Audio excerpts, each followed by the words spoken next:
what's exciting about where Edge Growth is now is that we've got 3 discrete business units, and they focus on advisory services for corporate clients, enterprise development advisory and supply development advisory services, and those deal with helping corporates understand how to optimize their enterprise development and supply development spend. We've then got this ED fund management business, which really looks at sourcing and selecting and screening the right types of enterprises to invest in, and obviously customizes the capital and the non-financial support. And then finally, we've got a downstream business development support business unit, which actually provides those services to the SMEs on a very case-by-case customized basis.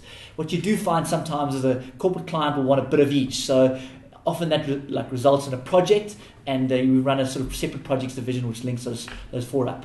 I think what's exciting about this space now is having built this engine over the last 5+ years, is starting to look at the impact that venture capital, social venture capital, enterprise development can actually have on things like job creation. If I look at our portfolio of companies that we've helped over the years, we have a diverse range. We've got a small fund that invests in businesses anything from 50,000 Rand to sort of 400, 500,000 Rand.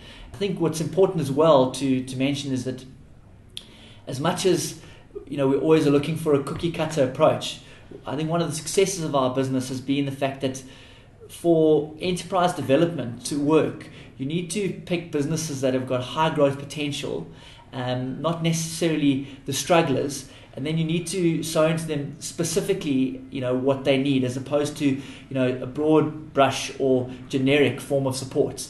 And I think if you look at how programs in this country, and even how failed sort of venture capital programs, called venture capital programs, have not worked, that have been stimulated or driven by government, it's because they take a very political or social view to how the program is operationalized. So if I take a step back, I think the motive for doing this, if you look back at Edge and if you look back at a number of these initiatives, is politically and socially driven, and that's fine.